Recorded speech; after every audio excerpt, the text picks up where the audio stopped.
से महान ईश्वर से जो प्रीत लगाए बन जाए वो गुणवान, बन जाए वो गुणवान।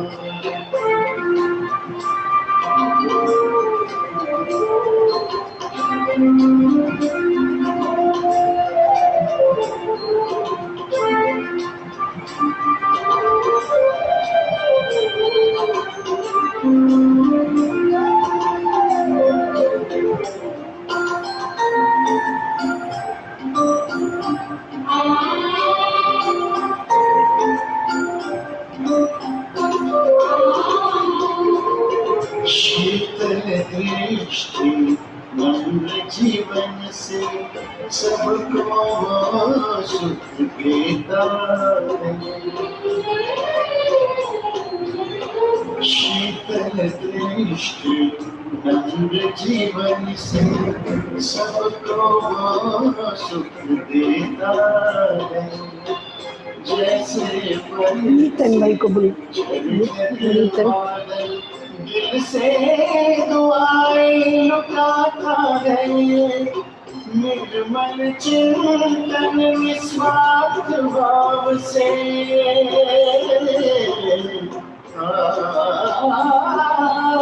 निर्मल चिंतन निस्वार्थ भाव से सुंदर रचका अपना जहां, सुंदर रचका।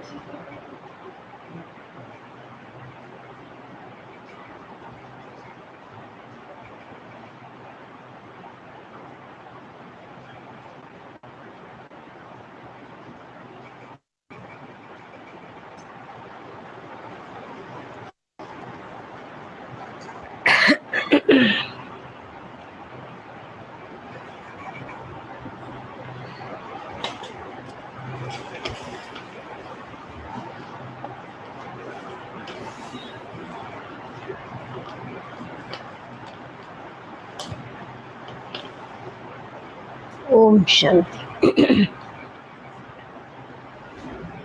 आज अव्यक्त बाप दादा हम बच्चों को कहते, मीठे बच्चे, बाबा ने आके तुम बच्चों की सब आशाएं पूरी की, अब तुम्हारा काम है बाबा की आशाएं पूरी करना। क्योंकि बाबा हमेशा बच्चों को कहते, बच्चे मेरे आशा के दीपक। तो बाबा की जो भी शुभ आशाएं हैं वो हमें पूर्ण करना है। बाबा की आशा यही रहती है कि मेरे बच्चे संपूर्ण बने, संपन्न बने, बाप समान बने, कर्मातीत बने, फरिश्ता बने और वापस मेरे साथ घर चल।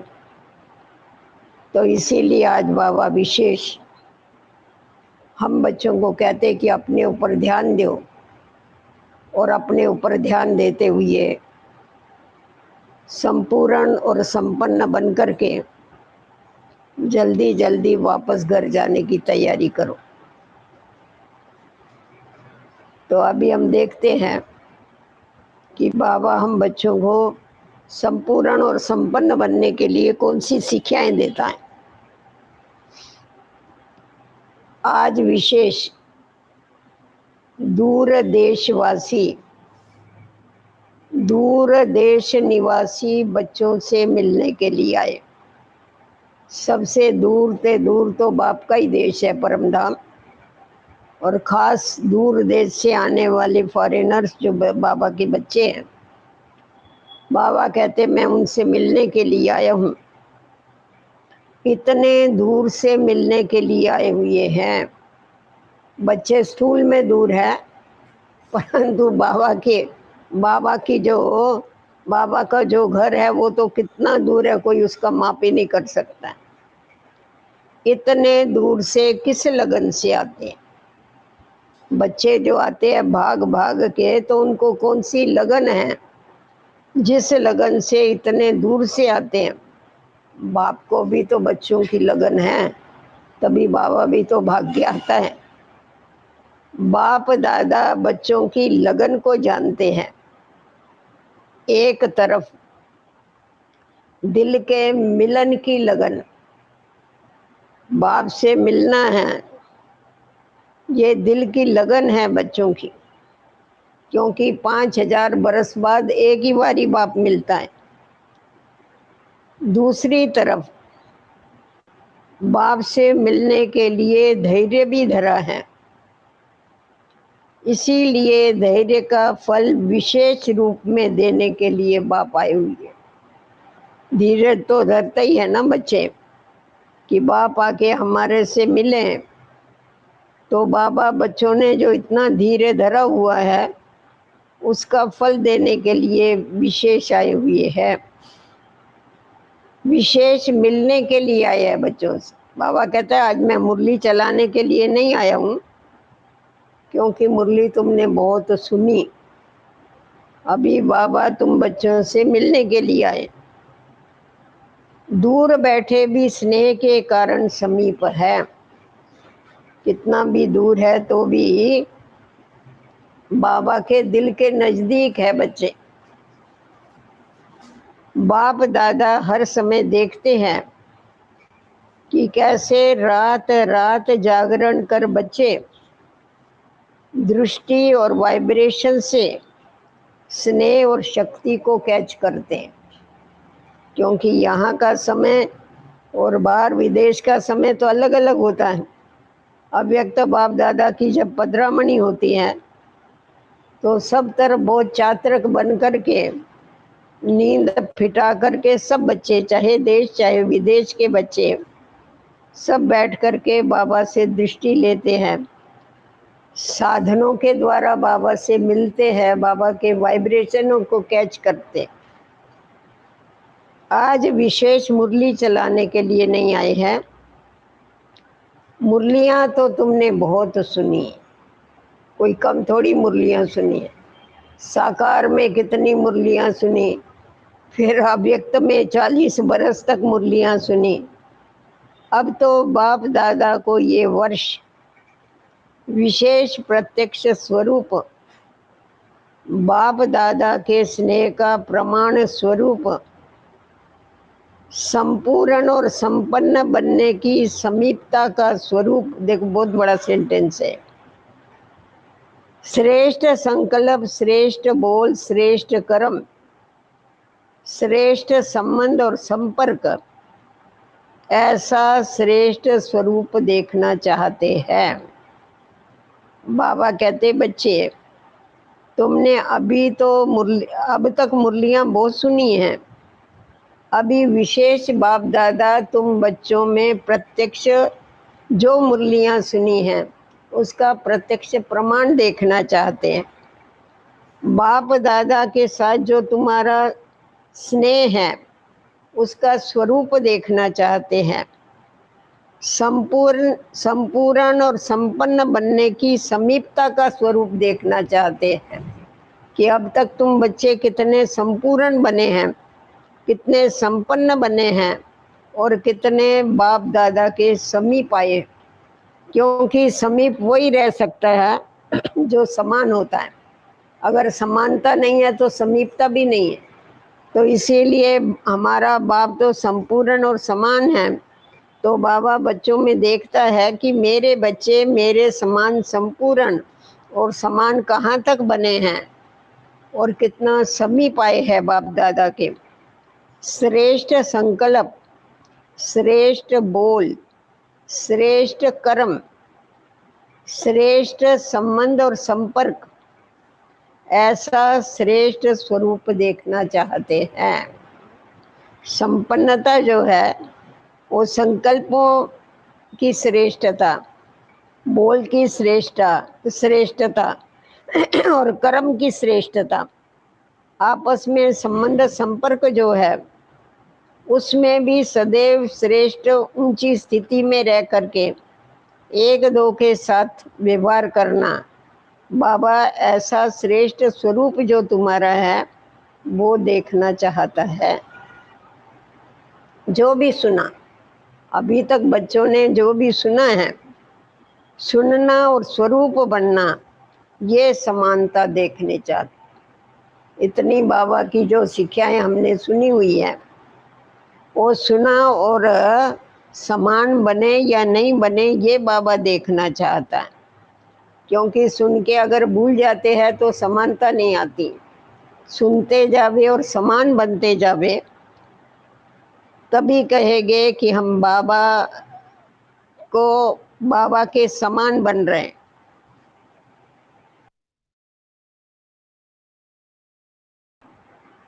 प्रैक्टिकल परिवर्तन का श्रेष्ठ समारोह देखना चाहते, क्योंकि बहुत समारोह हुए ना, समर्पण समारोह हुए, फिर कभी कुमारों का समारोह, कभी कुमारियों का समारोह, जुबलियां हुई बहुत। तो बाबा कहता है अभी मैं क्या देखना चाहता हूँ, प्रैक्टिकल परिवर्तन का श्रेष्ठ समारोह देखना चाहता हूँ। प्रैक्टिकल में तुम बच्चों के अंदर जो श्रेष्ठ परिवर्तन हुआ है वो देखना चाहता है। इसको 1 नंबर पर करो। इस वर्ष में सिल्वर गोल्डन जुबली तो मनाई और मनाएंगे, लेकिन बाप दादा सच्चे बेदाग अमूल्य हीरों का हार बनाना चाहता है। सुना, सिल्वर जुबली भी मनाई, गोल्डन जुबली भी मनाई और मनाएंगे भी, लेकिन बाप दादा क्या चाहते हैं, सच्चे बेदाग अमूल्य हीरों का हार बनाना चाहते हैं। हीरे तो सब है बाबा के बच्चे, बाबा ने कौड़ी से हीरे जैसा बनाया है, परंतु कौन सा हीरा चाहिए, बेदाग हीरा चाहिए। तो ऐसे अमूल्य जो, क्योंकि हीरे की जो वैल्यू होती है वो बिगर दाग वाले हीरे की वैल्यू होती है। ऐसा एक एक हीरा अमूल्य चमकता हुआ हो, जो उसके लाइट माइट की चमक हद तक नहीं लेकिन बेहद तक जावे। बाप दादा ने बच्चों के हद के संकल्प, हद के बोल, हद की सेवाएं, हद के संबंध बहुत समय से देखे हैं, लेकिन अभी बेहद का बाप बेहद के सेवा की आवश्यकता है वो देखना चाहते। क्या क्या देखा तुम्हारा बाबा कहता है, बहुत समय से लेकर के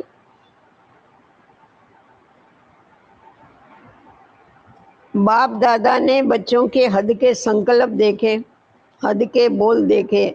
हद का मतलब ये होता है कि जहाँ पर तुम जिस स्थान के निमित्त है उसके लिए ही तुमने जो किया वो सब कुछ किया।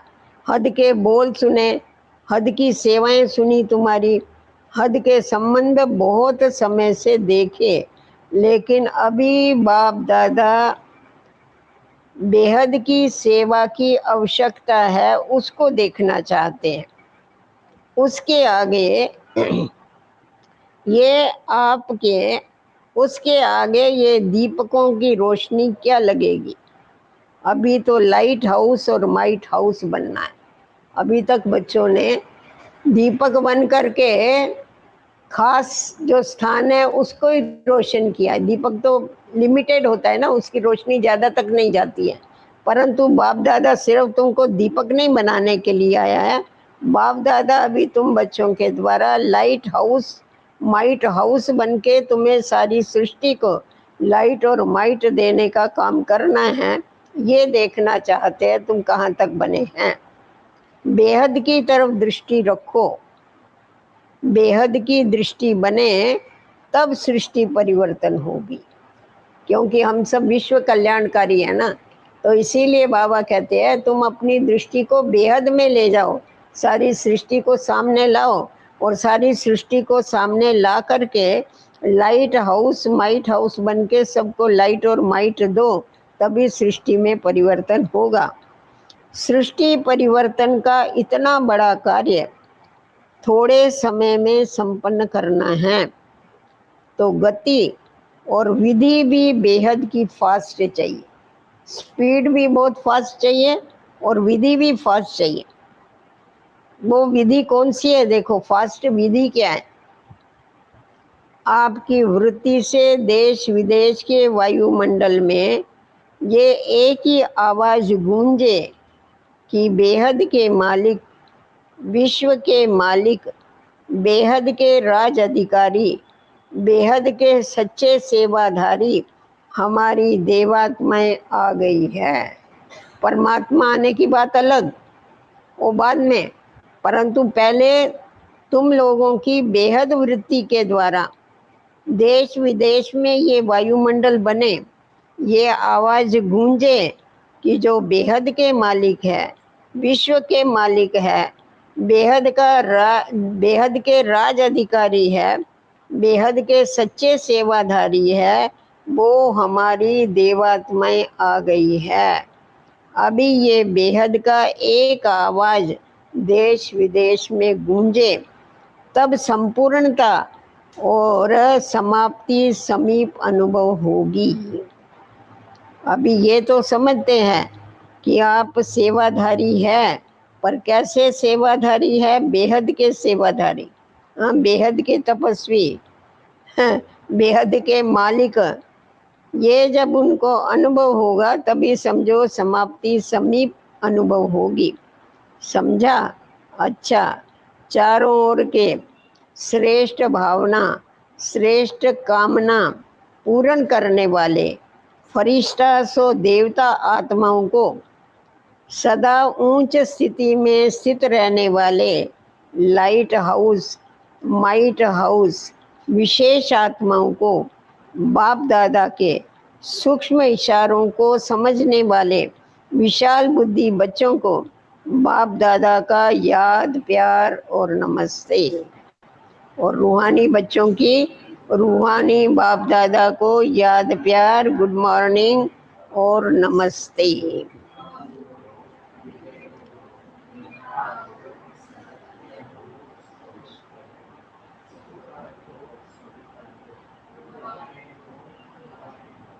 तो बाबा ने देखो इस छोटी मुरली में बहुत बड़ा काम बच्चों को दिया है कि अभी तुम्हें क्या करना है, पहले खुद को प्रत्यक्ष करो, फिर बाप को प्रत्यक्ष कर सकेंगे।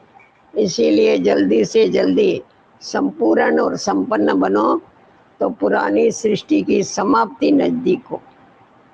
अभी पहले सिल्वर जुबली में आई हुई टीचर्स बहनों के प्रति व्यक्त महावाक्य, अभी तो बहुत सिक्कियां हैं बाबा। सबने सिल्वर जुबली मनाई, बनना तो गोल्डन एज है। जुबली कोई भी मना लो, पर सबको बनना तो गोल्डन एज है, सिल्वर तो नहीं बनना है ना। गोल्डन एजेड बनने के लिए इस बरस क्या प्लान बनाया? सेवा का प्लान तो बनाते हो, लेकिन स्व परिवर्तन और बेहद का परिवर्तन, उसके लिए क्या प्लान बनाया है? ये तो अपने अपने स्थान का प्लान बनाते हो, ये करेंगे, ये करेंगे। सेवा का प्लान बनाते ना सारे बरस का, उनसे पूछा है, उनको सुनाई दे रहा है। लेकिन आदि निमित्त हो तो बेहद के प्लान वाले हो। ऐसे बुद्धि में इमर्ज होता है कि हमें इतने सारे विश्व का कल्याण करना है, क्योंकि आप आदि रतन बाबा के सारे विश्व को परिवर्तन करने के निमित्त हैं। तो क्या बाबा कहता है, ऐसा बुद्धि में इमर्ज होता है कि हमें इतने सारे विश्व का कल्याण करना है। ये इमर्ज होता है, या समझते हो कि ये तो जिसका काम है वो ही जाने। कभी बेहद का ख्याल आता है, समझते ये बड़े करेंगे, हमारे को ये नहीं करना। तभी बाबा कहता है कि कभी बेहद का ख्याल आता है या अपने स्थानों का तुमको ख्याल रहता है। नाम ही है विश्व कल्याणकारी, तुम्हारा टाइटल ही विश्व कल्याणकारी है, तो इसीलिए तुम्हें हमेशा विश्व कल्याण का ही प्लान बनाना है। फलाने स्थान के कल्याणकारी तो नहीं हो ना, लेकिन बेहद सेवा का क्या संकल्प चलता है। बेहद के मालिक बनने हैं ना, स्टेट के मालिक तो नहीं बनना। तो फिर जहाँ पर तुम रहते हो, जिस सेवा के लिए निमित्त रखा हुआ है तुम्हारे को, तो सिर्फ वही सेवा नहीं करनी है, सिर्फ वहाँ के ही तुम निमित्त नहीं हो, पर सारे विश्व के लिए निमित्त हो, सबका कल्याण करने के लिए। सेवाधारी निमित्त आत्माओं में जब ये लहर पैदा हो, तब वो लहर औरों में भी पैदा होगी विश्व कल्याण की। अगर आप लोगों में ये लहर नहीं होगी तो दूसरों में भी नहीं आ सकती है। तो सदा बेहद के अधिकारी समझ बेहद का प्लान बनाते रहो। पहली मुख्य बात, किसी भी प्रकार के हद के बंधन में बंधे हुए तो नहीं हो। चेक करो, बाबा कहता है बंधन मुक्त हो, बेहद की सेवा में तब सफल होगे। जब बंधन मुक्त होगे तभी सफल होगे। किसी भी प्रकार का बंधन नहीं, ना व्यक्ति, ना हद, कोई स्थान, किसी का भी बंधन नहीं। यहाँ पर ये प्रत्यक्ष होता जाएगा और होता रहेगा, होता जा रहा है और होता रहेगा। हद में है या बेहद में है, होता भी जा रहा है प्रत्यक्ष और होता भी रहेगा। तो इस वर्ष में क्या विशेषता दिखाएंगे? दृढ़ संकल्प तो हर बरस करते हो, देखना अभी क्या समझाता। जब भी कोई ऐसा चांस बनता है ना, उसमें भी दृढ़ संकल्प तो करते भी हो और कराते भी हो औरों से। तो दृढ़ संकल्प लेना भी एक कॉमन हो गया। कहने में दृढ़ संकल्प आता है, लेकिन होता है सिर्फ संकल्प। कहने में उस समय कहते हो हमने दृढ़ संकल्प किया, परंतु फिर वो दृढ़ता निकल जाती है, सिर्फ संकल्प रह जाता है। तो इसीलिए परिवर्तन जो होना चाहिए वो नहीं होता है। तो बाबा कहता है दृढ़ संकल्प का मतलब ये हो गया, तुम उसको करो ना दृढ़ता से, परंतु तुम दृढ़ता को भूल जाते हो और संकल्प ध्यान में रहता है, फिर कभी करते हो कभी नहीं करते। अगर दृढ़ होता है, अगर संकल्प दृढ़ होता है तो दोबारा लेना नहीं पड़ता है। दृढ़ संकल्प एक बार ही किया जाता है ना। अगर दृढ़ संकल्प कर लिया तो दोबारा फिर दृढ़ संकल्प लेने की जरूरत ही नहीं है। वो तो फिर दृढ़ता के आधार पर आगे बढ़ते ही रहेंगे। दृढ़ संकल्प ये शब्द कॉमन हो गया है।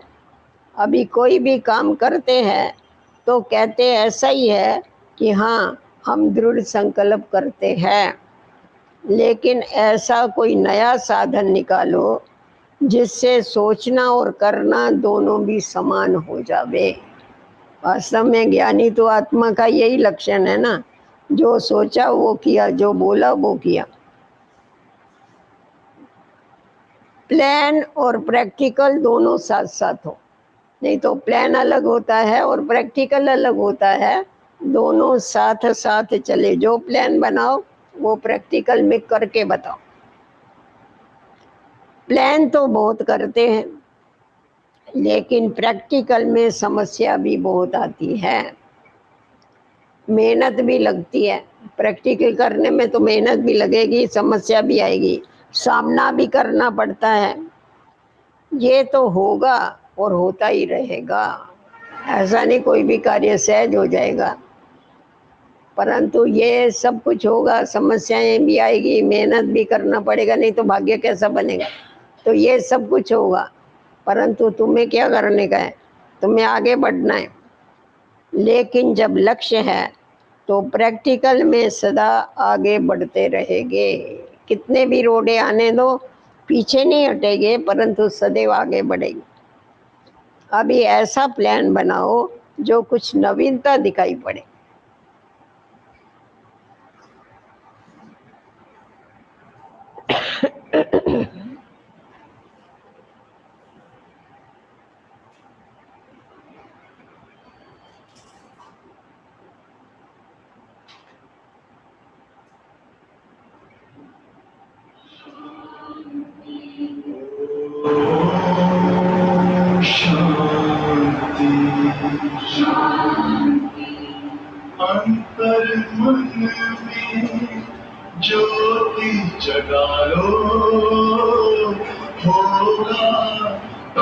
अंधेरा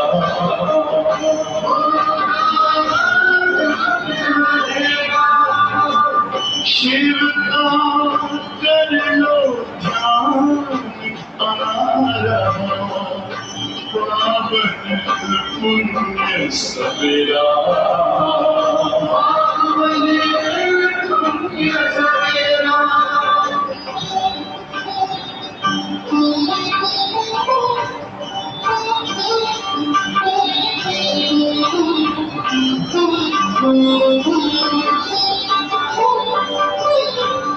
तुम हो कौन कहाँ से आए अपने आप को जानो राजयोग के द्वारा अपना परम पिता पहचानो इसी राजपथ पर चल कर तुम पालो अपना बसेरा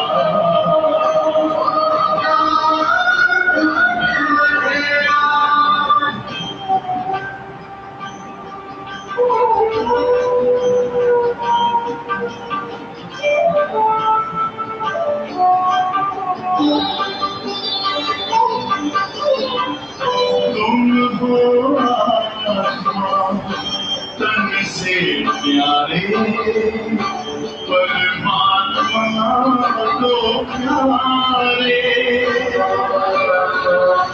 दिव्य गुणों को धारण करके योगी बनो दुलारे ज्योति बिंदु ही तोड़ेगा ये माया मोह का घेरा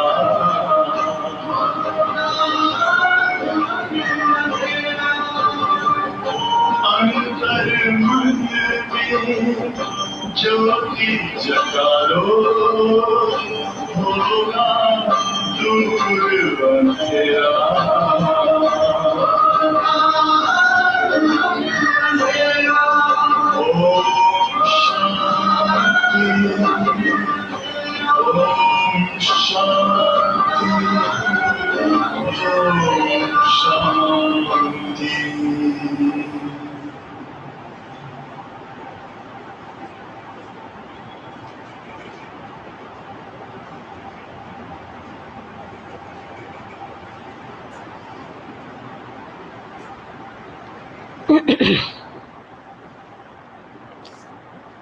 तो बाबा क्या बता रहे थे, दृढ़ संकल्प भी कॉमन हो गए। कोई भी काम करते हो तो कहते हो हमने दृढ़ संकल्प किया है ये करना है, और फिर जब कर्म में आते हो तब दृढ़ता भूल जाते हो और सिर्फ वो संकल्प रह जाता है। तो इसीलिए वो कार्य जो है उसमें मेहनत भी ज़्यादा लगती है, सफलता भी कम होती है। तो इसीलिए बाबा कहते हैं तुम बच्चों को अभी एक बात करनी है। क्या करना है? सोचना और करना समान हो, प्लान और प्रैक्टिकल दोनों साथ में हो। प्लान तो बहुत बड़ा है लेकिन प्रैक्टिकल में समस्या भी आती है, मेहनत भी लगती है, सामना भी करना पड़ता है। ये तो होगा, ये होता है और होता ही रहेगा, लेकिन जब लक्ष्य है तो प्रैक्टिकल में सदा आगे बढ़ते रहेंगे। कितनी भी समस्याएं आएगी तो ठहरेंगे नहीं। अभी ऐसा प्लान बनाओ जो कुछ नवीनता दिखाई दे, नहीं तो हर बरस इकट्ठे होते हो, कहते हो वैसे का वैसा ही है, एक दो को वैसा ही देखते हो, मन पसंद नहीं होता है, जितना चाहते हो उतना नहीं होता है। वो कैसे हो? जैसा चाहते हो वो कैसे हो? उसके लिए जो उठे सो अर्जन, जो भी करे वही अर्जन। एक भी निमित्त बन जाता है तो औरों में भी उमंग उत्साह आ जाता है। तो इतने सब इकट्ठे हुए हो, ऐसा कोई प्रैक्टिकल का बनाओ। थ्योरी के भी पेपर्स होते हैं तो प्रैक्टिकल में के भी पेपर्स होते हैं। ये तो है ही कि जो आदि से निमित्त बने हैं उनों का भाग्य तो श्रेष्ठ है ही। अभी नया क्या करेंगे? भाग्य तो तुम्हारा श्रेष्ठ है ही, पर अब नया क्या करेंगे वो प्लान बनाओ। उसके लिए क्या करना है सुनो अभी। उसके लिए विशेष अटेंशन। हर कर्म करने के पहले ये लक्ष्य रखो कि मुझे स्वयं को संपन्न बना के सैंपल बनना है। ये लक्ष्य रखो। क्या करना है? मुझे स्वयं को संपन्न बना के सैंपल बनना है औरों के आगे। होता क्या है, संगठन का फायदा भी होता है तो नुकसान भी होता है। संगठन में एक दो को देख के अलबेलापन भी आ जाता, कहेगी और कौन बनाए जो हम बने, तो ये अलबेलापन आ जाता है। ये तो नुकसान हो गया, संगठन का फायदा क्या हुआ? परंतु नहीं, मुझे बनना है, मैं अर्जन हूं। और संगठन में एक दो को देख करके उमंग उत्साह भी आता है, दोनों भी बातें होती है। वो अपने ऊपर होता है, हमें उमंग उत्साह में रहना है, औरों को उमंग उत्साह दिलाना है, या औरों को देख के हमें ठंडा बनना है। लक्ष्य के ऊपर है ना, दोनों भी होता है, फायदा भी होता है, नुकसान भी होता है, अपनी स्थिति के ऊपर है ये। तो संगठन को अलबेलेपन से कभी नहीं देखना, समझा? ये सीखा है। संगठन को अलबेलेपन से कभी भी देखना नहीं। और पहले क्या कहा? पहली बात क्या कही? मुझे संपन्न बन के सैंपल बनना है, ये याद रखो। और दूसरी शिक्षा कौन सी दिया? कि संगठन में रहते हुए, संगठन को देखते हुए अलबेलेपन से कभी भी देखना नहीं। संगठन से फायदा लो, नुकसान नहीं। अभी ये एक रीत हो गई है, ये भी करते हैं, ये भी करते हैं, हमने किया तो क्या हुआ? वो भी तो ऐसा ही चलते, वो भी तो ऐसा ही करते, फिर हमने किया तो क्या हुआ? ये अलबेलापन। तो संगठन को अलबेलेपन से मत देखो, ऐसे चलता ही है तो ये संगठन में अलबेलेपन का नुकसान हो जाता है। कहते हैं ऐसा तो चलता ही है, वो भी ऐसा करता है, वो भी ऐसा है, इसलिए मैं भी ऐसा करता। ये हो गया संगठन में अलबेलेपन से नुकसान बन गए। संगठन से नुकसान, पहले हमारे को कितना नुकसान होता, फिर हमको देख के औरों का नुकसान होता है। वो भी यही देखते हैं, ये भी करते हैं तो हम भी करेंगे, हम औरों को देख के करेंगे और हमको देख के करेंगे। इसीलिए बाबा ने पहली बात क्या पक्की कराई? मुझे संपन्न बनना है, मुझे सैंपल बनना। संगठन से श्रेष्ठ बनने का सहयोग लेना वो अलग चीज।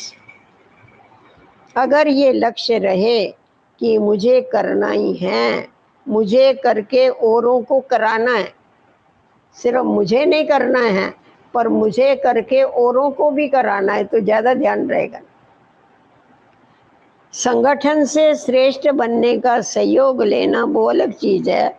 अगर ये लक्ष्य रहे कि मुझे करना ही है, मुझे करके औरों को कराना है, फिर उमंग उत्साह रहेगा करने का भी और कराने का भी। लक्ष्य पक्का कर लिया ना कि मुझे करना ही है, औरों को भी कराना है, तो फिर क्या हो जाएगा? लक्ष्य पक्का होने के कारण उमंग उत्साह बना रहेगा। और बार बार इस लक्ष्य को इमर्ज करो। ऐसा नहीं लक्ष्य लो और फिर भूल जाओ। बाबा कहता है तुम वायदे करते हो ना, जो भी वायदा किया उसको बार बार अंदर में रिवाइज करो। हमने बाबा के साथ ये वायदा किया है, हमने बाबा के साथ ये वायदा किया। तो बार बार जितना रिवाइज करेंगे ना, उसको याद करेंगे, उतना उतना तुम प्रैक्टिकल में ला सके। नहीं तो वायदा कर दिया और भूल गए तो गए, बात पूरी हो। अगर सिर्फ लक्ष्य रखा तो भी वो मर्ज हो जाता है। सिर्फ लक्ष्य रखने से कुछ नहीं होता है, वो मर्ज हो जाता है। इसीलिए बार बार लक्ष्य को इमर्ज करना चाहिए कि मुझे सैंपल बनना ही है। इसीलिए प्रैक्टिकल नहीं होता है, वो मर्ज हो जाता है, लक्ष्य मर्ज हो जाता है, भूल जाता है, तो फिर प्रैक्टिकल में कैसा होगा? तो लक्ष्य को समय प्रति समय इमर्ज करो। लक्ष्य और लक्षण भी बार बार मिलाते चलो। लक्ष्य को इमर्ज करो और लक्ष्य के क्या लक्षण है उनको बार बार मिलाओ कि वो लक्षण हमारे अंदर है, फिर शक्तिशाली बन जाएगी। नहीं तो साधारण हो जाता है। अभी इस बरस एक यही समझे, हर एक यही समझे कि हमें सिंपल और सैंपल बनना ही है। ये सेवा की प्रवृत्ति वृद्धि को पाती रहेगी। सेवाएं तो बढ़नी है, परंतु मुझे क्या करना? सेवा की प्रवृत्ति कम नहीं होने वाली है, वो बढ़ेगी, पर मुझे क्या करना है? मुझे संपन्न बनना है और सैंपल बनना। लेकिन ये प्रवृत्ति उन्नति में विघ्न रूप नहीं बननी चाहिए। ये जो सेवाओं की प्रवृत्ति है, ऐसा नहीं हम बहुत बिजी हो गए इसीलिए हमको लक्ष्य भूल गया। बाबा कहता है स्व उन्नति में इसका विघ्न नहीं होना चाहिए। सेवा तो स्व उन्नति के लिए है, वास्तव में आगे बढ़ाने के लिए। अगर उन्नति में विघ्न रूप बनती है तो उसे सेवा नहीं कहेंगे, समझा? अगर सेवा की प्रवृत्ति उन्नति में, स्व उन्नति में विघ्न रूप बनती है तो उसको सेवा नहीं कहे। अच्छा है तो बहुत बड़ा झुंड। जब एक इतना छोटा सा एटम बॉम्ब भी कमाल करके दिखाता है, एक छोटा सा ही एटम बॉम्ब होता है, छोड़ो सारा खलास हो जाए, तो ये इतने आत्मिक बॉम्ब्स क्या नहीं कर सकते? बाबा के बच्चे इतने आत्मिक बॉम्ब्स है, क्या नहीं कर सकते? स्टेज पर तो आने वाले आप ही हो ना। गोल्डन जुबली वाले तो हो गए तुम्हारे बैकबोन, लेकिन प्रैक्टिकल में स्टेज पर आने वाले आप हो। अब ऐसा कुछ करके दिखाओ जैसे गोल्डन जुबली के निमित्त आत्माओं का स्नेह का संगठन दिखाई देता है ना, और उस स्नेह के संगठन ने प्रत्यक्ष फल दिखाया है। सेवा की वृद्धि, सेवा में सफल। जो भी पुराने भाई बहन है, दादियाँ हैं, उनके लिए बाबा बोल रहा है, इन्होंने अपना संगठन ऐसा मजबूत किया स्नेह का, जिसके कारण सेवा में वृद्धि भी हुई, सफलता भी हुई। ऐसे ही ऐसा संगठन बनाओ जो किले के रूप में हो। जैसे गोल्डन जुबली वाली निमित्त दीदियाँ दादियाँ जो भी है, उन्होंने जब स्नेह और संगठन की शक्ति का प्रत्यक्ष फल दिखाया, तो आप भी प्रत्यक्ष फल दिखाओ। तो एक दो के समीप आने के लिए समान बनना पड़ेगा। समीप तभी आएगा ना जब समान बनेंगे। तो समानता क्या है अभी सुनना, बहुत अच्छा समझाया बाबा। संस्कार तो भिन्न भिन्न है ही, हर एक के अपने अपने संस्कार है ना, सबके संस्कार एक नहीं होते और रहेंगे भी। सबके संस्कार भिन्न भिन्न हैं और रहेंगे भी। अभी जगदम्बा को देखो और ब्रह्मा बाप को देखो, संस्कार तो भिन्न भिन्न रहे ना। अभी जो भी निमित्त दीदी दादियां हैं, संस्कार एक जैसे तो नहीं है, लेकिन संस्कार मिलाना ये स्नेह का सबूत है, समझा? संस्कार एक जैसे नहीं है, संस्कार भिन्न भिन्न है, परंतु संस्कारों को मिलाना ये स्नेह का सबूत है। अगर सच्चा स्नेह है तो एक दो के साथ संस्कार मिला करके आगे बढ़ो। ये हमारी यादगार है ना, वो नई दुनिया में जो रास खेलते हैं, ताल से ताल मिलाते हैं, वो क्या है? हमारी यादगार। संस्कारों को मिलाना।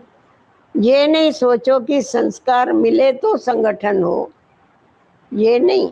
संस्कार मिलाने से संगठन मजबूत बन जाएगा। आप ये नहीं सोचो कि संस्कार मिले तभी संगठन मजबूत होगा, नहीं। आप संस्कार मिलाओ तो संगठन आप ही मजबूत होता जाएगा। तो लक्ष्य रखो, हमें संस्कार मिलाना है। अच्छा, ये भी हो ही जाएगा। बाबा कहता है सेवा एक है, लेकिन निमित्त बनना, निमित्त भाव में चलना, यही विशेषता है, यही तो हद निकालती है। अगर निमित्त समझेंगे तो हद नहीं होगी, बेहद में आ जाएगा। उसके लिए सोचा ना, तो सबको उसी के लिए सोचा कि सबको चेंज करे, तभी चेंज किया था ना। एक सेंटर वाले दूसरे सेंटर में जाने चाहिए, सब तैयार हो ना, ऑर्डर निकलेगा। आपका तो हैंड्स अप है ना, बदलने में फ़ायदा भी है। इस बरस ये नई बात करे ना, नष्टो मुआ तो होना ही पड़ेगा। जब त्यागी तपस्वी बन गए तो ये क्या बड़ी बात है, त्याग ही भाग्य है। तो भाग्य के आगे ये क्या त्याग है। ऑफर करने वालों को ऑफरिंग मिल जाती है, तो सब बहादुर होना। बदली माना बदली, कोई को भी कर सकते हैं, हिम्मत है तो क्या बड़ी बात है। अच्छा, तो इस बरस ये नवीनता करेंगे। फिर किया था ना, सबको बदली सदली किया था। पसंद है ना, जिन्होंने एवर रेडी का पाठ आदि से पढ़ा हुआ है, उनमें ये भी अंदर ही अंदर बल भरा हुआ होता है। वो तो एवर रेडी रहते हैं, उनके अंदर बल होता है, काम ही भेजो एडजस्ट हो जाता। कोई भी आज्ञा पालन करने का बल उनको स्वतः ही मिलता है, तो सदा आज्ञाकारी बनने का बल मिला हुआ है। अच्छा, सदा श्रेष्ठ भाग्य है, और भाग्य के कारण सहयोग प्राप्त होता ही रहेगा। समझा। दूसरी पॉइंट है, सेवा वर्तमान और भविष्य दोनों को भी श्रेष्ठ बनाती। आप सेवा को कम नहीं समझना, सेवा जो है वो वर्तमान और भविष्य दोनों को भी श्रेष्ठ बनाती है। सेवा का बल कम नहीं, याद और सेवा दोनों का सिर्फ बैलेंस चाहिए, तो सेवा उन्नति का अनुभव कराई। याद में सेवा करना नेचुरल हो। ब्राह्मण जीवन की नेचर क्या है, ब्राह्मण जीवन की नेचर क्या है, याद में रहना। ब्राह्मण जीवन की नेचर है बाबा की याद में रहना। ब्राह्मण जन्म लेना अर्थात याद का बंधन बांधना। देखो कितना अच्छा स्पष्ट किया। जैसे वो ब्राह्मण जीवन में कोई ना कोई निशानी रखते हैं, जनेऊ वगैरह पहनते हैं ना कोई निशानी, कोई चोटी रखते, चोटी भी रखते हैं। अभी आजकल नहीं रखते, जनेऊ तो पहनते ही है। तो बाबा कहते हैं तुम्हारी ब्राह्मणों की भी तो निशानी है ना। जैसे वो ब्राह्मण जीवन में कोई ना कोई निशानी रखते हैं, तो इस ब्राह्मण जीवन की निशानी है याद। याद में रहना नेचुरल हो, इसीलिए याद अलग किया, सेवा अलग की नहीं, दोनों भी कट्ठा चले। याद और सेवा दोनों कट्ठा चलना चाहिए, याद अलग सेवा अलग नहीं चलेगा। इतना टाइम कहाँ है जो याद अलग करो और सेवा अलग करो। इसीलिए याद और सेवा का सदा साथ हो, इसी में ही अनुभवी बनते हैं। सफलता की प्राप्ति भी इसमें ही होती है, जब याद में रह के सेवा करते हो। अच्छा, देश विदेश के सब बच्चों प्रीत बाप दादा ने संदेश के रूप में याद प्यार दिया। चारों ओर के स्नेही, सहयोगी और शक्तिशाली बच्चों के भिन्न भिन्न लहरों के पत्र देख बाप दादा स्नेह के सागर में समा गए। सबकी भिन्न भिन्न लहरें अपने अपने उमंग उत्साह के अनुसार श्रेष्ठ हैं, और बाप दादा उन लहरों को देख के हर्षित होते हैं। प्यार की लहरें, उमंग भी बहुत अच्छे हैं, प्लान भी बड़े अच्छे हैं। अभी प्रैक्टिकल की मार्क्स बाप दादा से तुम्हें लेनी और भविष्य खाता जमा करना है। इस समय बाप दादा प्रैक्टिकल कोर्स की मार्क्स हर बच्चे की नोट कर रहे हैं, प्रैक्टिकल की मार्क्स नोट कर। और ये बरस विशेष प्रैक्टिकल कोर्स और प्रैक्टिकल फोर्स की एक्स्ट्रा मार्क्स लेने का वर्ष है। इसीलिए जो इशारा समय प्रति समय मिला है, उन इशारों को हर एक स्वयं के प्रति समझ प्रैक्टिकल में लावे तो नंबर 1 ले सकते। बाबा के इशारों को प्रैक्टिकल में लाएंगे तो नंबर 1 ले सकेंगे। विदेश के या देश के बच्चे जिन्हों को दूर बैठे भी समीप के स्नेह का सदा अनुभव होता है और सदा उमंग रहता है, कुछ करके दिखावे, ये करे, ऐसा करे, ये उमंग है, तो अभी बेहद की सेवा का सबूत बन उमंग को प्रैक्टिकल में लाने का विशेष चांस है। इसीलिए उड़ती कला की रेस करो। याद में, सेवा में, किस किस में रेस करनी है सुनो। याद में, सेवा में, दिव्य गुण मूर्त बनने में, और साथ साथ ज्ञान स्वरूप बन ज्ञान चर्चा करने में। चारों भी सब्जेक्ट में उड़ती कला की रेस में नंबर विशेष लेना है। 4 सब्जेक्ट आ गए ना, याद, सेवा, दिव्य गुण और ज्ञान स्वरूप। उड़ती कला, चारों भी सब्जेक्ट में उड़ती कला की रेस में नंबर विशेष लेने का है। ये वर्ष का चांस है, इस वर्ष का ये चांस, ये विशेष चांस ले लो, नया अनुभव कर लो। नवीनता पसंद करते हो ना, तो ये नवीनता करके नंबर ले सकते हो। अभी इस बरस में एक्स्ट्रा रेस की एक्स्ट्रा मार्क्स, समय एक्स्ट्रा मिला है ना। पुरुषार्थ अनुसार प्रारब्ध तो सदा है ही, लेकिन ये बरस विशेष एक्स्ट्रा मार्क्स का है। इसीलिए खूब उड़ती कला के अनुभवी बन आगे बढ़ते औरों को आगे बढ़ाते जाओ। बाप सब बच्चों के गले में, सुनो अभी, तुम आगे बढ़ेगे तो बाबा तुम्हारा स्वागत तो करेगा ना। बाप सब बच्चों के गले में बाहों की माला डाल देते। इससे और कौन सी अच्छी माला होगी, बाप के बाहों की माला। दिल बड़ी करेंगे तो साकार में पहुंचना भी सहज हो जाएगा। पहुंच जाएंगे मधुबन में भी साकार में, कहता है दिल बड़ी करेगा। जो नहीं आया है ना उनके लिए बोल रहा है। जहाँ दिल है वहाँ धन भी आ जाता है, क्योंकि वहाँ से फॉरेन से आने में तो बहुत खर्चा होता है। तो बाबा कहता है अगर तुम्हारी सच्ची दिल है, धन तुमको मिल जाएगा। जहाँ दिल है वहाँ धन भी आ जाता है। दिल धन को कहाँ ना कहाँ से लेके आता है। इसीलिए दिल है और धन नहीं है, ये बाप दादा कभी नहीं मानते। कहे ना क्या करें, हमारे पास जाने के लिए टिकट के लिए पैसा नहीं है। बाबा कहता है मानता ही नहीं है बाबा, ये हो ही नहीं सकता है। अगर तुम्हारी सच्ची दिल है, तुमको कहाँ से भी पैसा आ जाएगा। दिल वाले को किसी न किसी प्रकार से टचिंग होती है और पहुंच जाते हैं। मेहनत का पैसा हो, मेहनत का धन पदम गुना लाभ देता है। याद करते करते कमाते हो ना, तो याद के खाते में जमा हो जाता है और पहुंचा देता है। अच्छा, सब अपने अपने नाम और विशेषता से बाहों की माला सहित याद प्यार स्वीकार करना। सुना, पड़ी सबके गले में बाप दादा के बाहों की माला। कितनी सुंदर माला है ये। ऐसी माला कहाँ मिलेगी, सारे कल्प में नहीं मिलेगी। ना उसको बाहें होगी और ना वो माला पहनाएगा।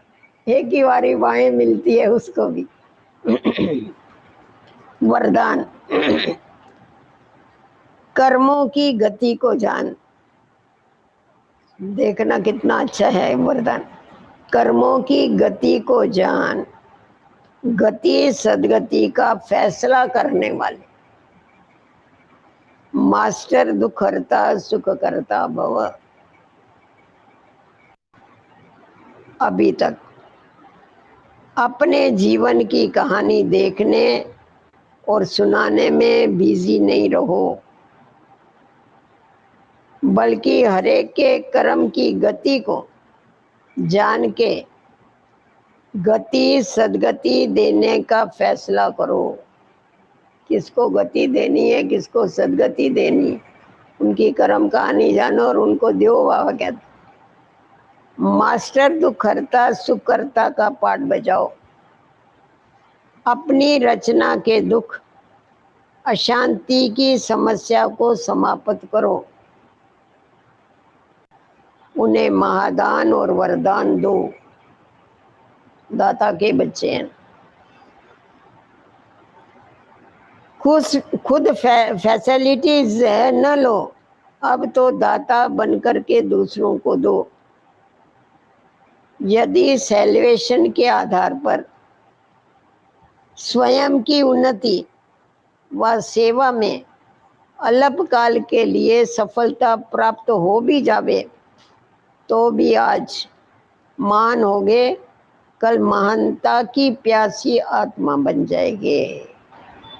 समझ में आई बात? क्या समझाया? बाबा कहता है तुम बच्चों को अगर अल्पकाल की स्वयं की उन्नति व सेवा में अल्पकाल के लिए सफलता प्राप्त हो गई, तो आज आपका नाम हो जाएगा, आप महान बन जाएंगे। परंतु वो अल्पकाल का मिलेगा। अल्पकाल किया तो फायदा भी अल्पकाल का होगा ना। तो उससे फिर क्या होगा, अभी अभी महान आत्मा कहलाएंगे, अभी अभी महानता की प्यासी आत्मा बन जाएगी, महान बनने की चाहना रखने वाले बन जाएंगे। इसीलिए सदा महान बनने के लिए क्या करो, महादानी वरदानी बनो, सदा महान बन जाए। स्लोगन, अनुभूति न होना युद्ध की स्टेज है, योगी बनो योद्धे नहीं।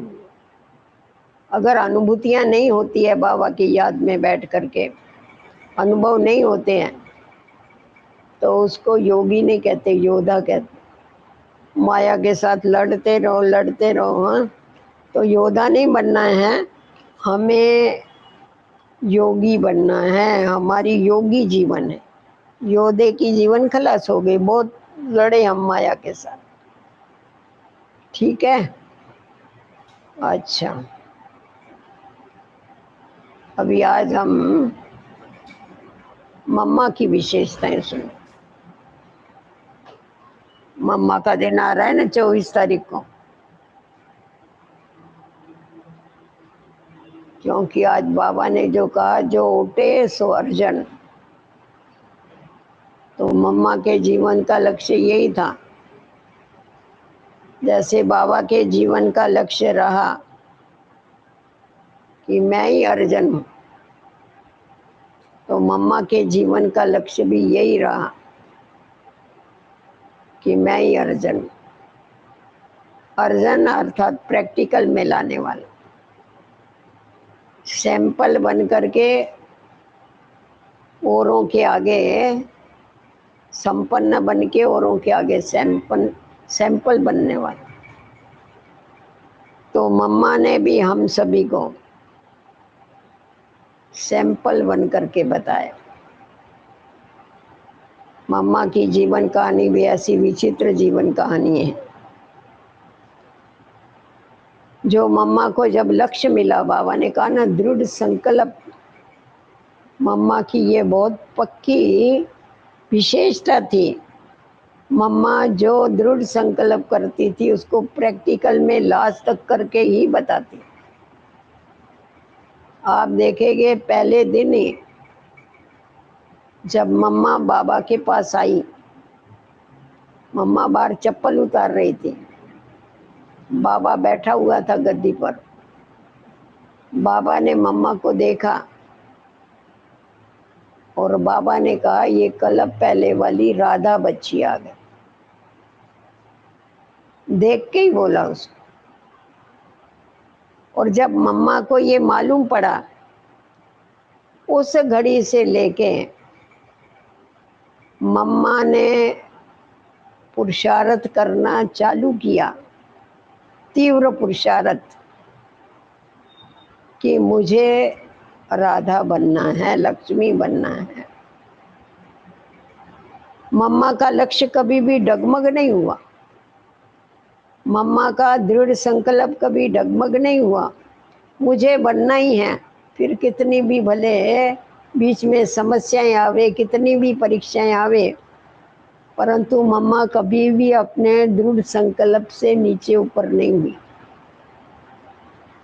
और मम्मा की यही डेफिनेशन थी कि मुझे तीव्र पुरुषार्थी बनके औरों को तीव्र पुरुषार्थी बना। मम्मा की तीव्र पुरुषार्थी की डेफिनेशन बहुत अच्छी थी। तीव्र पुरुषार्थ का मतलब जो एक बारी भूल होवे वो वापस नहीं करना, उसको कहते तीव्र पुरुषार्थ।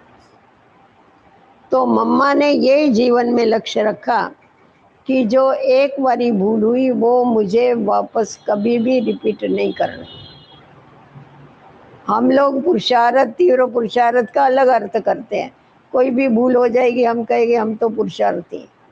तो ये पुरुषार्थ जो शब्द है, पुरुषार्थ शब्द तीव्रता भी लाता है, और पुरुषार्थ शब्द को अगर उल्टा ले लेते हैं तो ढीलापन भी लाता है। परंतु मम्मा ने हमेशा इस पुरुषार्थ शब्द को यथार्थ रीति से समझा, और यथार्थ रीति से समझ करके और अपने ऊपर पूरा पूरा पुरुषार्थ किया। मम्मा सारी सारी रात बैठ के तपस्या करती थी, क्योंकि मम्मा को लक्ष्य था, मेरे को जो लक्ष्य बना है, मिला है, वो लक्ष्य मुझे प्राप्त करना। इसीलिए मम्मा ब्रह्मा बाप को पूरा फॉलो करती थी। फॉलो फादर, फुट स्टेप उठाने वाली, बाबा के कदम पर कदम उठाने वाली। इसीलिए मम्मा का बाबा की दिनचर्या पर बड़ा ध्यान रहता था। पहले तो कराची में थे, पहले हैदराबाद में थे, सिंध हैदराबाद में। उसके बाद जब भी कराची में शिफ्ट हुए, कराची में तो साथ में रहते थे, परंतु जब भी हैदराबाद में साथ में रहते थे, कराची में अलग अलग बंगले थे। तो मम्मा भवन अलग था, बाबा भवन अलग था। तो मम्मा सारा समय तो बाबा को देखती नहीं थी, पर उसका लक्ष्य था मेरे को बाबा को पूरा पूरा फॉलो करना। तो उसने उस समय क्लिफ्टन पर, जो समुद्र के सामने बंगला था उसको क्लिफ्टन कहते थे, उस बंगले में बाबा रहता था। वो दूर था, थोड़ा मम्मा भवन से दूर था। तो मम्मा ने उस समय ब्रिजेंद्रा दादी बाबा के साथ रहती थी। तो मम्मा ने ब्रिजेंद्रा दादी को कहा कि आप पूरे दिन की दिनचर्या मेरे को बाबा की छोटी छोटी बातें भी बताओ, क्योंकि मुझे बाबा को फॉलो करना है। तो कभी बतावे, बाबा को छोड़ के कैसा आवे। तो रात को कहा, जब 10 बजे बाबा सो जाते थे, विश्राम करते थे, उस समय ये गाड़ी लेकर के, कार लेकर के जाती थी, और मम्मा और ब्रिजेंद्रा दादी ऊपर जाके टेरेस पर बैठती थी मम्मा भवन, और बैठ करके मम्मा से एक एक बात पूछती थी, और ये भी सारी बाबा की सारी दिनचर्या बताती। बाबा की बातें करते करते, पूछते पूछते सवेरे जाग सजनिया जाग का रिकॉर्ड बज जाता, फुल नाइट। और ये उठ के फिर भागती थी, बाबा उठ गए होगे, जाग गए हो। तो मम्मा को इतनी उत्कंठा थी कि मुझे बाबा को फॉलो करना है, इसीलिए मुझे बाबा की सारी एक्टिविटीज बताओ। तो मम्मा ने सिर्फ लक्ष्य नहीं रखा, संकल्प नहीं किया, पर दृढ़ संकल्प किया, और उस लक्ष्य को प्राप्त करने के लिए मम्मा ने पूरा पूरा पुरुषार्थ किया, जिसके कारण क्या हो गई, मम्मा मम्मा बन। हम देखते जब मम्मा यज्ञ में आई तो 18 बरस की छोटी कुमारी थी, दुबली पतली। उनसे सीनियर तो बहुत थे, और भी बड़ी बड़ी दादियां थी, अनुभवी दादियां थी। उस समय दादी नहीं, बहनें कहते थे। परंतु बाबा ने यज्ञ माता का टाइटल मम्मा को दिया, मम्मा की विशेषताओं को देख करके। सारा यज्ञ मम्मा को सौंपा। मम्मा की सहन शक्ति, मम्मा की फराग दिली, मम्मा की बुद्धि की विशालता, मम्मा की एडजस्ट होने की शक्ति, सबको अपना बना के चलने की शक्ति। तो जो इतनी छोटी सी कुमारी आई वो जगदम्बा बन गई, यज्ञ माता बन गई। सब उसको मम्मा कहना चालू कर दिया। जब भी मम्मा को मम्मा का टाइटल मिला तो ब्रिजेंद्र दादी ने कहा, उसमें पूरा चेंज आ गई। एक्टिविटीज में तो चेंज हो गया उसके, परंतु उसके शरीर में भी चेंज हो गया। नहीं तो जो छोटी सी दिखाई पड़ती थी, माँ का रूप बन गया। बाबा भी उनको मम्मा कहते थे। उनकी लौकिक माँ सहित सब यज्ञ के वत्स उनको मम्मा कहते। और मम्मा ने मम्मा बन करके मातृ स्नेह से सब यज्ञ वत्सों की बहुत बहुत पालना की, छोटी छोटी बातें सिखाई। यहाँ तक कभी कोई ऐसा चलता था, किसी को आदत होती ना, फट फट फट करके चले गए, मम्मा उसको बुलाई इधर। मम्मा कहती थी, तुम्हारा धरणी ने क्या बिगाड़ा है, उसको क्यों दुख दे रहे, धीरे चल। सिखाती थी माँ, तो बच्चों को सिखाती है, सिखाती थी। कोई आवाज से बात करता था उसको सिखाती थी। और कोई भी जब भी बात होती थी तो बाबा के पास तो जाने की बात नहीं होती थी, मम्मा के पास ही आते थे। इतने 350 भाई बहने रहते थे। तो आपस में बाबा ने कहा ना, संस्कार जो है वो मिलाने की कला चाहिए। बाकी सबके संस्कार भिन्न भिन्न है और भिन्न भिन्न रहेंगे। समझा, कितनी भी मेहनत करेंगे तो भी फर्क तो रहेगा ना, कुछ ना कुछ। तो संस्कार भिन्न भिन्न होने के कारण और एडजस्ट करने की शक्ति न होने के कारण कभी आपस में कोई कोई टकरा जाते और फिर आके मम्मा को कंप्लेन करते थे। मम्मा के पास बैठते थे, मम्मा ये देखो ना, फलाने ने ऐसा किया, ये किया, वो किया। मम्मा बड़ा शांति से सुन के लेती थी उसकी सारी कंप्लेन। फिर वो जब सारा बताता था, वो ऐसा करता है, ये करता है, वो ऐसा करता है। फिर मम्मा सुनने के बाद बोल समझती थी, एक बारी भले खाली होने दो इसको। फिर उससे पूछती थी, अच्छा अभी ये जो तुमने उसके लिए बताया, उसमें ये कमी है, उसमें ये कमी, और उसमें कोई विशेषता है या नहीं, ये बताओ, गुण है या नहीं। नहीं नहीं मम्मा, उसमें गुण भी बहुत है। मम्मा बोलती है, अच्छा अभी उसके गुणों का वर्णन करो। फिर वो गुण का वर्णन करता था, कभी तक तो उसका मन एकदम हल्का हो जाता। तो मम्मा कहती थी, अच्छा उसमें इतने गुण है ना, तुम गुण देखो, बाकी उसने ये भूल किया है ना, मैं उसको बुला के समझा देगी, वो आगे से ऐसा नहीं करेगा। वो मम्मा ही उसकी गारंटी ले लेती, मैं आप ही समझा देगी, वो आगे से नहीं करेगी।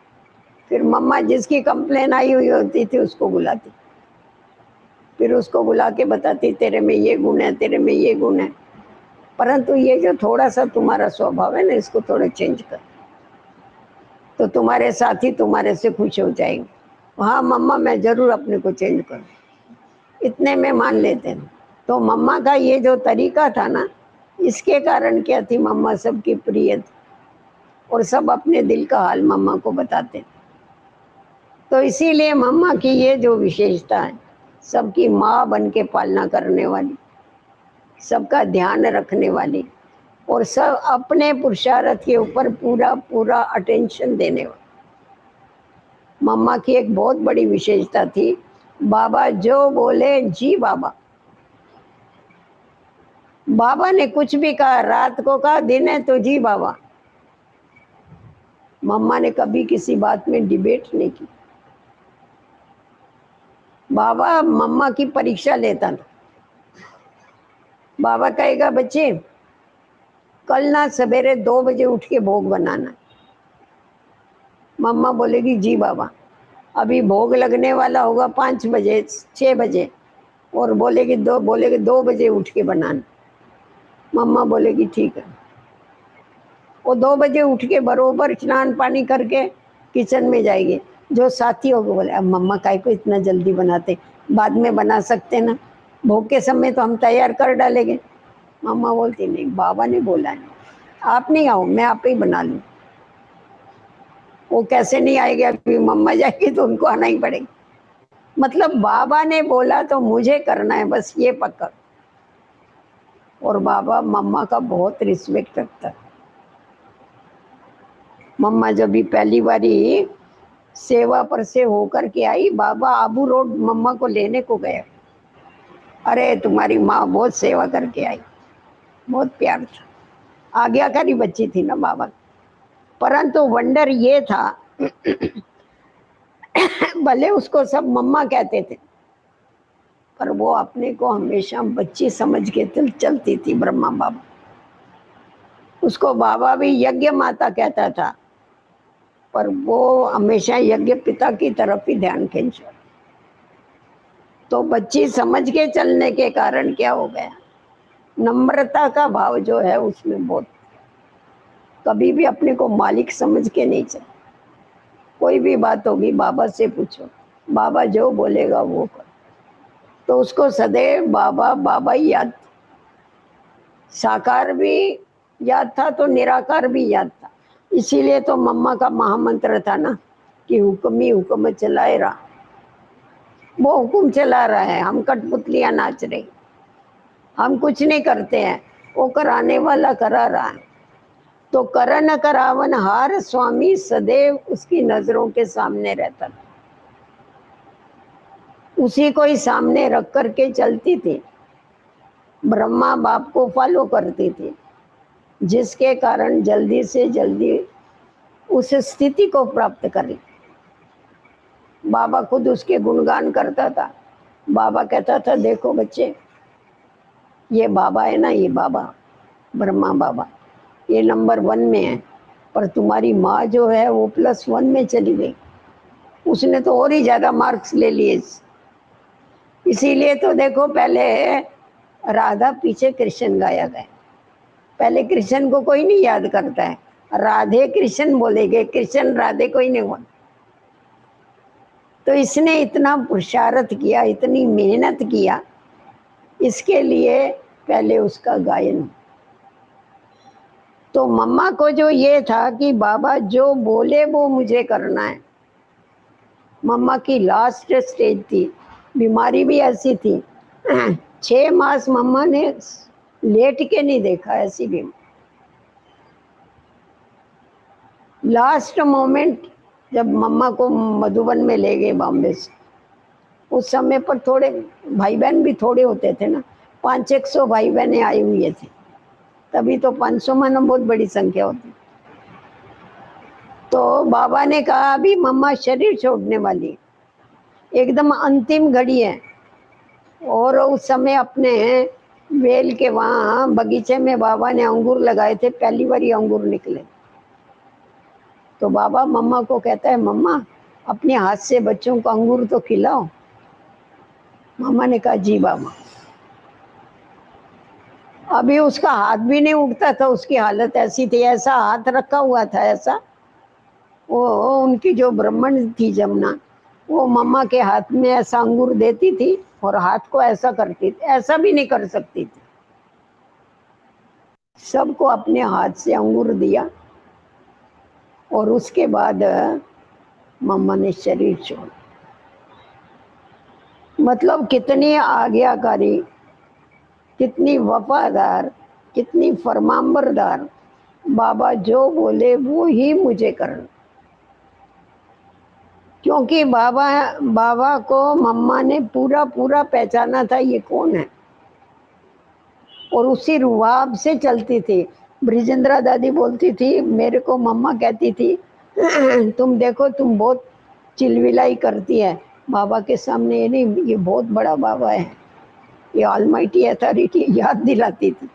बोला हमारे को याद दिलाती थी, ये कभी हंसती थी, बात करती थी ऐसा करके, ऐसा नहीं करना। ये कौन है आपको मालूम है ये कौन है? जैसा बाबा ने पहले दिन से मम्मा ने पहले दिन से बाबा को पूरा पहचान लिया। और उसी रुहाब से उसके साथ चलती थी। उसी दृष्टि से आदि पिता परम पिता को पहचान के उसी अनुसार चलती। और मम्मा का देखो मुरली से कितना प्यार था। मुरली सुन सुन के उस मुरली को जीवन में धारण कर करके विद्या की देवी बन गई। बाबा ने जो कहा उसी समय मम्मा ने उस बात को धारण किया और चातरक पंछी की तरह बैठ करके उस ज्ञान को ग्रहण करती। सिर्फ सुनती नहीं थी परंतु उसको अपना बनाती। ऐसा बैठी रहती थी संदल के ऊपर, बाबा सुनाता था सारा समय ऐसा, नहीं तो 1-1.5 घंटा ऐसा कोई करे तो कितना एकांत तो थक जावे। और ऐसा बैठ के सुनती रह, देखती रहती थी एक टक बाबा को और सुनती रहती। और फिर बैठ के रिपीट करे मुरली तो सारी की सारी, एक पॉइंट क्या एक शब्द मिस नहीं कर।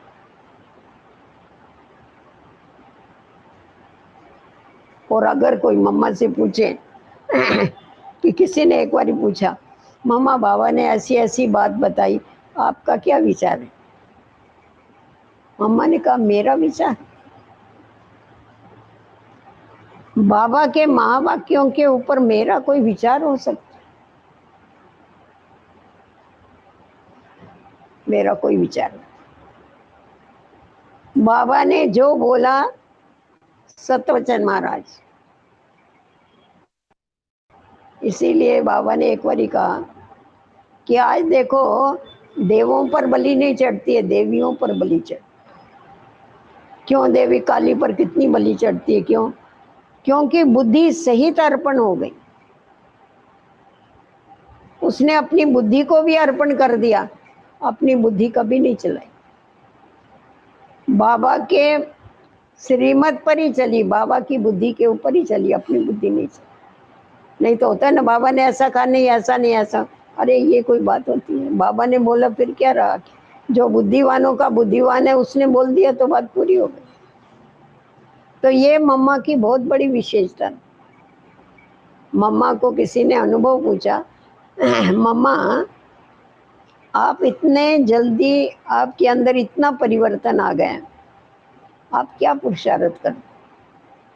मम्मा ने कहा मैं ऐसा कोई पुरुषार्थ खास नहीं करती, पर मेरे को हमेशा ये याद रहता है कि मेरी ये घड़ी जो है ये अंतिम घड़ी। अब इससे ज़्यादा और क्या पुरुषार्थ होगा बताओ? अगर किसी भी व्यक्ति को ये याद रहे कि यही मेरी अंतिम घड़ी है, सदैव मौत जिसको याद रहता है उसकी स्थिति कितनी उपराम, कितनी डिटैच रहती। तो सदैव ये याद रहता था मम्मा को, इसीलिए मम्मा ने शुरू से लेकर के संकल्पों के ऊपर बहुत अटेंशन दिया। और हम बच्चों को भी समझाती थी कि कभी भी व्यर्थ संकल्प, साधारण संकल्प नहीं उठाना। और बाबा देखता था छोटे छोटे बच्चे इतना ज्ञान ध्यान समझते नहीं, बाबा कहता था संकल्प आएंगे तो कोई हर्जा नहीं है, वाणी और कर्म में नहीं आना, विकर्म नहीं करना कोई। पर मम्मा उस समय भी सावधान करती थी। मम्मा कहती थी आज जो तुम्हारे को बाबा बोलता है ना कि संकल्प आएंगे तो हर्जा नहीं है, देखना यही बाबा एक दिन तुमको बोलेगा कि संकल्प भी नहीं आने चाहिए, व्यर्थ। इसीलिए पहले से तुम अपने को टेव डालो कि हमारे को व्यर्थ संकल्प नहीं चले, फालतू संकल्प नहीं चले। विकल्प तो छोड़ो, वो बात तो अलग है, परंतु फालतू संकल्प नहीं चले, इसमें तुम्हारी शक्ति भी वेस्ट होती है और तुमको टेव भी पड़ जाएगी। इसीलिए मम्मा एकदम गंभीर थी, एकदम बहुत गंभीर। मम्मा के हंसते हुए दांत तो मुश्किल कभी देखे हो, नहीं तो कभी मुस्कुराती रहेगी, हमेशा बैठी रहेगी मुस्कुराती रहेगी, तो कभी दांत भी नहीं उसके दिखाई। एकदम गंभीरता से हर बात को गंभीरता से समझ, क्योंकि उसको ये था कि जैसा कर्म मैं करेगी मेरे को देख करके और करने वाले, इसीलिए मुझे ऐसा बन के बताना है बाबा को, मेरे को बाबा को रिटर्न देने का है। मेरी पूरी बाबा को मदद होनी चाहिए, क्योंकि वो कर्म ही ऐसा करते थे जो बाबा को हेल्प मिले, बाबा को मदद मिले, बाबा की राइट हैंड थी। और जिस समय पर अव्यक्त बनी शरीर छोड़ा, उस समय तो बाबा कमरे में था अपने, और इसने इधर शरीर छोड़ा। एकदम डिटैच, सबसे डिटैच, बाप से भी जैसा एकदम, साकार से भी डिटैच, स्नेह बहुत, परंतु सबसे डिटैच। अपने शरीर में ही उसकी यही अटैचमेंट नहीं थी, तो और इसमें क्या होगी। और मम्मा ने बहुत मेहनत किया, देखा एक एक जगह पर जाकर के। मम्मा ने बेंगलोर में कम मेहनत नहीं किया, बम्बई में, पूना में, पंजाब में, जहाँ जहाँ सेवा केंद्र थे, एक एक जगह पर जाकर के मम्मा ने कितनी बच्चों की परवरिश की। मम्मा अव्यक्त होने के बाद जब मधुबन में आए बच्चे, तभी बाबा ने कहा मम्मा ने इतनी सेवाएं की, बहुत सेवाएं की, सब भाग भाग के आए ना अंतिम संस्कार के। बाबा खुद ही बोलता था, देखो मम्मा ने जो सेवाएं की हुई है उसका ये प्रत्यक्ष फल है। सब कितने प्रेम से, स्नेह से भाग के आए। उस समय पर तो आना जाना भी कितना मुश्किल था। उस समय प्लेन वेन ये वो तो कुछ था ही नहीं, परंतु मम्मा ने अपने कर्मों से बाबा को प्रत्यक्ष करने का प्रैक्टिकल में अनुभव कराया। सब बाबा के साथ बुद्धि का योग लगाने की विधि बताई। बाबा बोलता था तुम्हें, मैं भी बिंदी हूँ, तुम भी बिंदी। मम्मा बोलती थी छोड़ो, नहीं समझ में आता है ना तुमको, नहीं समझ में आता है। शिव बाबा लाल लाल गोला है, याद करो। एकदम हल्का कर डालती। अभी इतना नहीं समझ में, बुढ़ी बुढ़ी माताएं वाताएं, वो बोले हम कैसा क्या याद करें, क्या करें। बोलो मेहनत नहीं करो, शिव बाबा लाल लाल गोला है, हमारा बाप है, बस याद करो। गोला तो याद कर सकते हैं, वैसे तो चित्र में तो गोला ही बताते हैं। मतलब एकदम इजी, हर बात इजी। किसी को ऐसा नहीं लगे कि ये मार्ग कठिन है, ऐसा नहीं लगे। मार्ग अति सहज है, अति सरल है।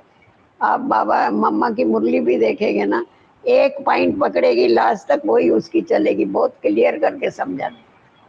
एक रिकॉर्ड बजेगा, उसके ऊपर बाबा मम्मा की सारी मुरली चले, शुरू से लेके अंत तक। और इतना सरल समझाएगी, इतना क्लियर समझाएगी, नए भी समझ जाएंगे, पुराने भी समझ,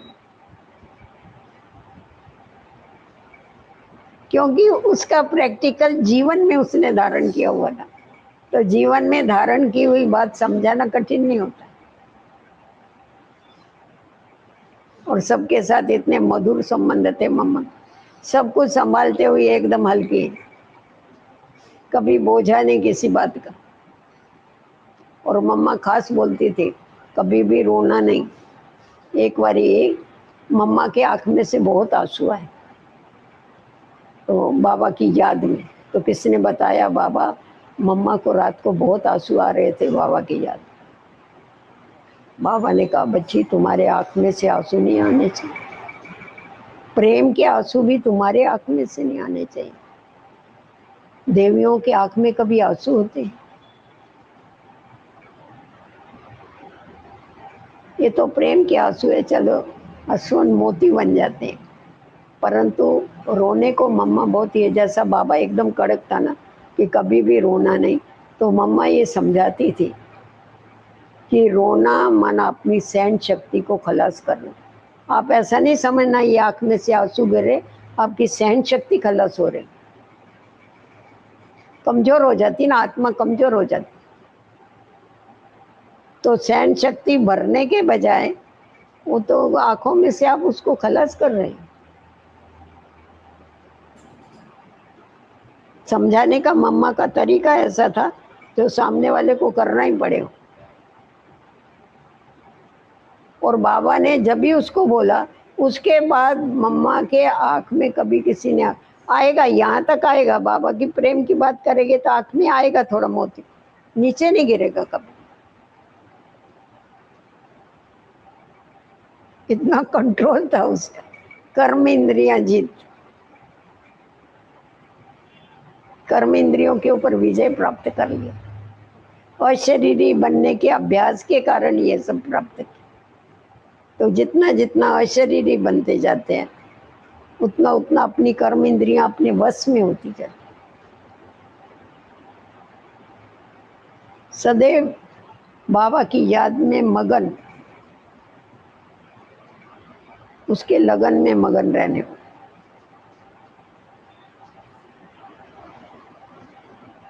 इसीलिए एक बारी वहाँ पंजाब में लुधियाना था कि लुधियाना नहीं था, अम्बाला, अम्बाला में बहुत घमसान हुआ। तो पंजाब के एक शहर में बहुत घमसान था। कोई एक बड़ा आदमी था, उसकी वाइफ आती थी ज्ञान में। तो पवित्रता के ऊपर उनका बहुत झगड़ा चलता। तो कितने लोगों को साथ में इकट्ठा करके जैसा सिंध में घमसान हुआ ना शुरू में, वैसा ही पंजाब में भी घमसान हुई, बहुत घमसान हुई। वैसे ही सितम माताओं बहनों को पंजाब में भी दिए गए। तो कितना ग्रुप बना करके उसने वो साथ में आ गया वहाँ, कि उसने सुना मम्मा आई हुई है। तो सारा कितना 8-10 लोगों को इकट्ठा करके और चढ़ाई करके आया। चढ़ाई करके आया, बोला हमारे को मम्मा से मिलना है। तो नीचे जो बहनें थी वो उसको, मम्मा ऊपर, एक फ्लोर था उसमें, तो मम्मा ऊपर बैठी हुई थी और ये नीचे था, नीचे हाल था अपना। तो बोला हमको मम्मा से मिलना है। तो बोला, ये लोग इसको मतलब टाल रहे थे, बातें कर रहे थे, ये कर रहे। बोला हमारे को तुम्हारे से समझाने की कोशिश कर रहे थे। बहनों को बोला हमारे को तुम्हारे से बात ही नहीं करनी है, हमारे को तुम्हारी मातेश्वरी से ही बात करनी है, तुम लोगों से बात नहीं कर, हम इसीलिए आए। बहुत घमसान कर रहे। तो फिर वो जाकर के ऊपर एक बहन गई और उसने जाके बोला मम्मा वो लोग बहुत घमसान करते और जो जाने को तैयार नहीं हो, बोलते हम इधर नहीं तो धरना दे के बैठे, हमको तुम्हारी मातेश्वरी से मिलना। तो मम्मा ने कहा ठीक है, एक को भेजो, उनका जो लीडर होगे ना उसको मेरे पास भेजो। तो वो ऊपर गया। ऊपर गया तो मम्मा बैठी, मम्मा तो याद में ही बैठी रहती थी, मम्मा खटिया पर याद में बैठी हुई। तो तभी तो कोई साधन भी नहीं थे ना अपने को, इतनी कुर्सियां ये वो कुछ था भी। तो मम्मा बैठी थी, ये गया तो इसने देखा अरे ये तो कोई बहुत देवी है ये तो बड़ी। तो मम्मा ने कहा आओ बच्चे आओ, एक कुर्सी, मम्मा ने कहा बैठो बैठो। तो बैठ गया सामने। मम्मा ने उसको दृष्टि दिया, प्रेम से बात किया। मम्मा ने कहा आपको कुछ कहना है? बोला नहीं, हम तो आपका दर्शन करने के लिए आए। फिर मम्मा तो ज्ञान की वीणा बजाती थी ना, वो तो फिर ज्ञान चालू करेगी, इतना मीठा बोलती थी, मजा आ जावे सामने वाले को। तो उसको थोड़ा समझाया बैठ करके, तो बैठा रहा। नीचे वालों को बहुत गुस्सा लग रहा था, ये ऊपर गया ऊपर ही बैठ गया, ऊपर गया ऊपर बैठ गया। तो फिर वो शायद आधा घंटा बैठ गया मम्मा के पास। फिर नीचे आया, नीचे आया, वो बोले तू ऊपर गया, तू क्या करके आया, तेरे को जादू लग गया क्या? तो बोला अरे तुम क्यों फालतू ये करते, अरे इनकी मम्मा, तो मम्मा नहीं, वो तो देवी है, देवी माता जी है, वो माता देवी है। बोला क्या ज्ञान सुनाती है क्या है? वो सब इतने बिगड़े उसके ऊपर, तो तेरे को अकेले को जाना था क्या? हमको भी तो जाना था उनका दर्शन करने के लिए, हमको क्यों नहीं लेके गया तुम? तो बोला फिर कैसा भी करके उनको रवाना किया वहां। परंतु एकदम ऐसा पानी हो गया था वहां जा करके मम्मा को देख करके, जैसा बाबा बच्चे बच्चे कह के पिघला देता था ना, वैसी मम्मा। तो मम्मा की ये बहुत बड़ी विशेषताएं थी। ऐसा ही थोड़ा A+1 में चली गई, ये विशेषताओं को धारण करके अपने जीवन में। और सारा समय जैसा बाबा ने अपनी हड्डी हड्डी सेवा में दिया, वैसा ही मम्मा ने भी हड्डी हड्डी सेवा में। मम्मा ने कभी ख्याल नहीं किया, मम्मा ने तबीयत का ख्याल नहीं किया, इसीलिए तो ये बीमारी इतनी बढ़ गई थी। उस समय तो कैंसर की दवाइयाँ भी कुछ नहीं। ध्यान ही नहीं दिए, बढ़ गए, बिजी बिजी बिजी। बेंगलोर में थी तभी। मतलब ये ऐसा ड्रामा। अब माँ इतनी हमारी निर्माण, परंतु दुर्गा तो शक्तिशाली है। मम्मा के सामने बैठो, ताकत आ जाए। मम्मा को देख के एकदम जीवन परिवर्तन में आ जाए। हमारे को भी तो मम्मा ने प्रेरणा दी। मम्मा की दृष्टि अति सुखकारी थी, वो किसी को भी अपना बना देती थी ऐसा। चलो अच्छा भाई, ओम शांति।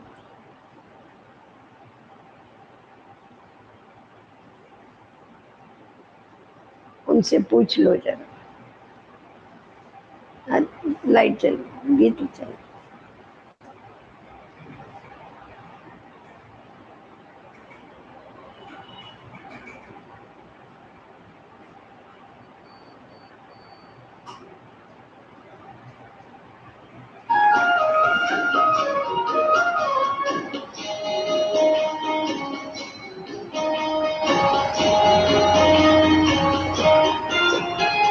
शुभ संकल्पों के दीप जलाए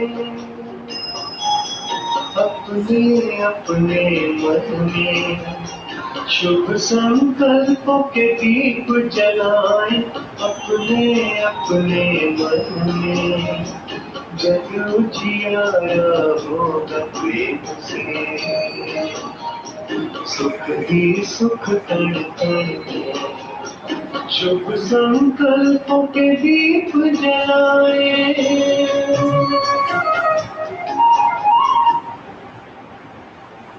हेलो हेलो,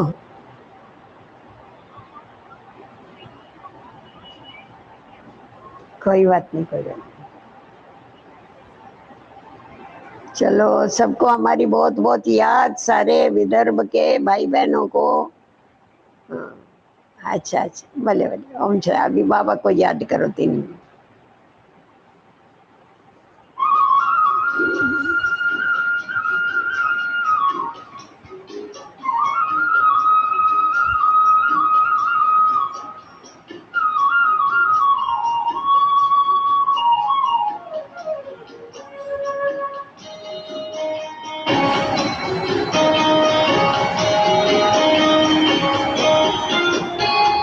परिवर्तन की है ये बेला,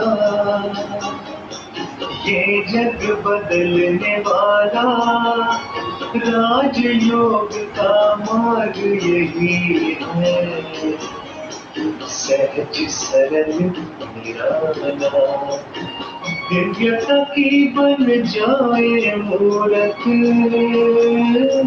मंदिर से इस तन में।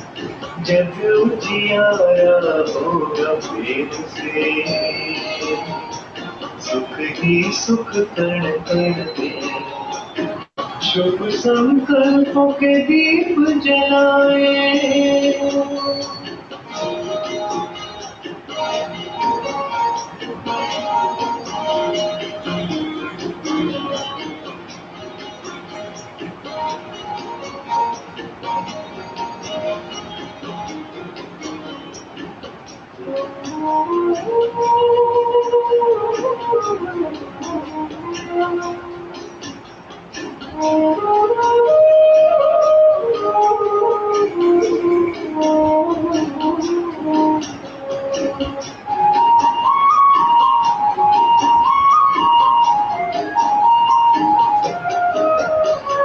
सबको सुख तुम देते जाओ, मगन रहो प्रभु प्यार में। प्रेम की धारा बहाते जाओ, अब तुम इस संसार में।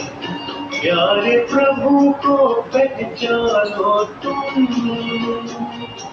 बसा है हर धड़कन में। जग उजियारा होगा प्रेम से, सुख ही सुख कण कण में।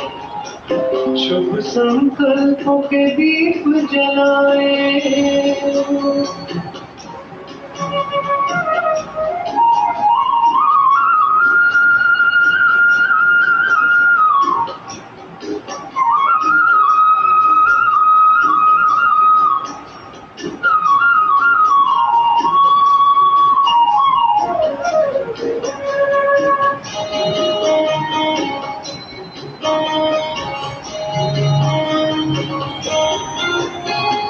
जैसे बरसे गगन से बादल,